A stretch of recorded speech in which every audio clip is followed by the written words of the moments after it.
देखिए, जिन महिलाओं को आंगनबाड़ी भर्ती का इंतजार था, उनके लिए सुनहरा मौका है। आज मैं आपको बताऊंगा कि आंगनबाड़ी में भर्ती होने के लिए आपको क्या-क्या करना होगा।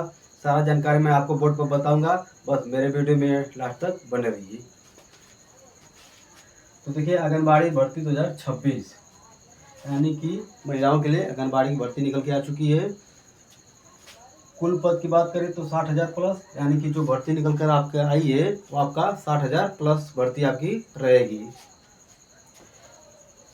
पद का नाम, यानी कि इसमें आपका जो आंगनबाड़ी भर्ती निकला है उसमें आपका कौन कौन सा पद रहेगा।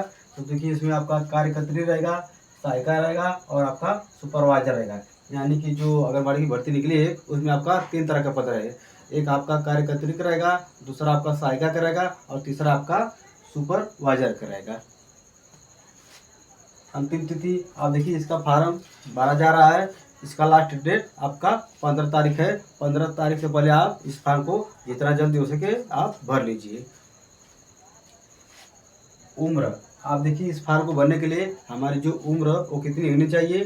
तो देखिए, यदि आप जनरल ईडब्ल्यूएस हैं तो आपकी जो उम्र है 18 से 40 साल होनी चाहिए। वहीं आप ओबीसी हैं तो आपको 3 साल की छूट मिलेगी और एससी एसटी हैं तो आपको 5 साल की छूट मिलेगी। यानी कि जो जनरल ईडब्ल्यूएस हैं उनकी जो उम्र है आपका 18 से 40 साल होनी चाहिए।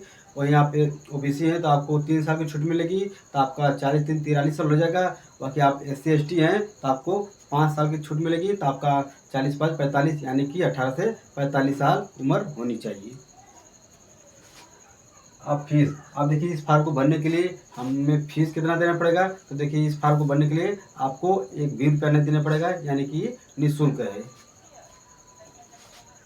योग्यता, अब इस फॉर्म को भरने के लिए हमारी जो क्वालिफिकेशन यानी योग्यता क्या होनी चाहिए।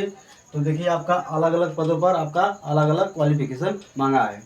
यदि आप कार्यकर्त्री का फॉर्म भर रहे हैं तो आपका 10वीं और 12वीं होना चाहिए। वहीं आप सहायिका के पद पर फॉर्म भर रहे हैं तो आपका 8वीं प्लस 10वीं, यानी आप 8वीं पास हैं या 10वीं पास है तो आप इस फॉर्म को भर सकती हैं। वहीं आप सुपरवाइजर के पद पर भर्ती फॉर्म भर रही हैं तो आपका ग्रेजुएट होना जरूरी है। एक बार फिर से बता देते हैं।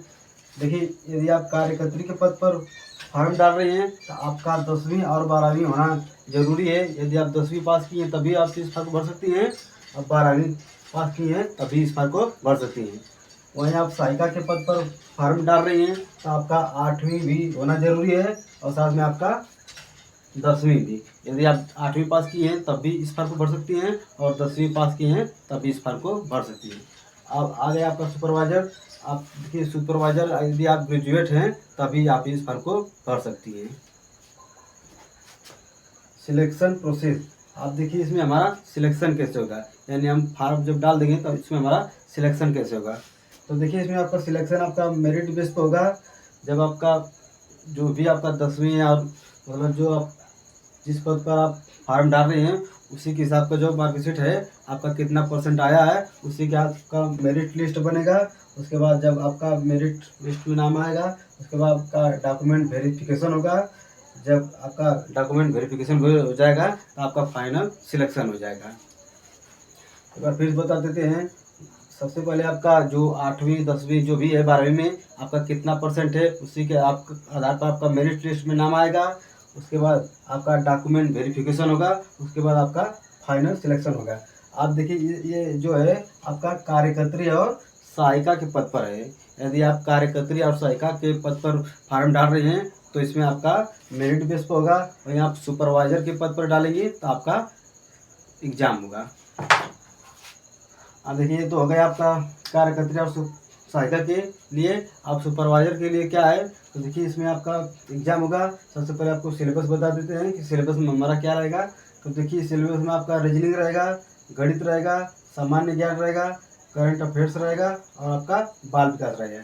यानी जो आपका सिलेबस है उसमें आपका 5 विषय रहेगा। रीजनिंग रहेगा, गणित रहेगा, सामान्य ज्ञान रहेगा, करंट अफेयर्स रहेगा और आपका बाल विकास रहेगा। देखिए, इसमें आपका रीजनिंग से 20 प्रश्न रहेगा, गणित से आपका 20 प्रश्न रहेगा, सामान्य ज्ञान से आपका 25 प्रश्न रहेगा और आपका करंट अफेयर से 15 प्रश्न रहेगा और आपका बाल विकास से आपका 20 प्रश्न रहेगा। यानी कि टोटल प्रश्न की बात करें तो आपका 100 प्रश्न रहेगा टोटल अंक की बात करें तो 100 अंक का रहेगा, यानी एक प्रश्न आपका 1 अंक का रहेगा। उसके लिए जो समय है वो आपको 2 घंटा मिलेगा। और देखिए इसमें आपका निगेटिव मार्किंग भी आपका 1/3 का रहेगा, यानी आप 3 प्रश्न गलत करेंगी तो आपका एक सही नंबर कट जाएगा। देखिए एक बार फिर से समझाते हैं। इसमें आपका जो टोटल प्रश्न है वो आपके 100 प्रश्न पूछे जाएंगे और जो टोटल अंक है आपका 100 अंक का रहेगा। इसके लिए समय आपको 2 घंटा मिलेगा। इसमें आपका नेगेटिव मार्किंग 1/3 का रहेगा। पहले ही बता देंगे कि आप 3 प्रश्न गलत करेंगी तो आपका एक सही नंबर कट जाएगा। ये आपका सुपरवाइजर के लिए है। बाकी आप सहायिका और कार्यकर्त्री के पद पर डाले हैं तो आपका मेरिट के बेस पर सिलेक्शन होगा। आप देखिए इसमें जब आपका सिलेक्शन हो जाएगा तो आपको सैलरी कितना मिलेगी। तो देखिए यदि आप सहायिका में आपका सिलेक्शन होगा तो उसके लिए आपको 4000 से 8000 रुपये आपको पर मंथ मिलेगा। आगे आपका सैलरी बढ़ भी सकता है। वहीं आप कार्यकर्त्री के पद पर आपका सिलेक्शन होगा तो आपको 8000 से 15000 हर महीने मिलेगी। वहीं आप सुपरवाइजर में आपका सिलेक्शन होगा तो आपको 20000 से 25000 रुपये सैलरी मिलेगी। बाकी यही जानकारी आपको देनी थी। बाकी हमारा वीडियो कैसा लगा, अगर वीडियो अच्छा लगा तो वीडियो को लाइक और चैनल को सब्सक्राइब कर लेना। मिलते हैं अगले वीडियो में, तब तक के लिए धन्यवाद।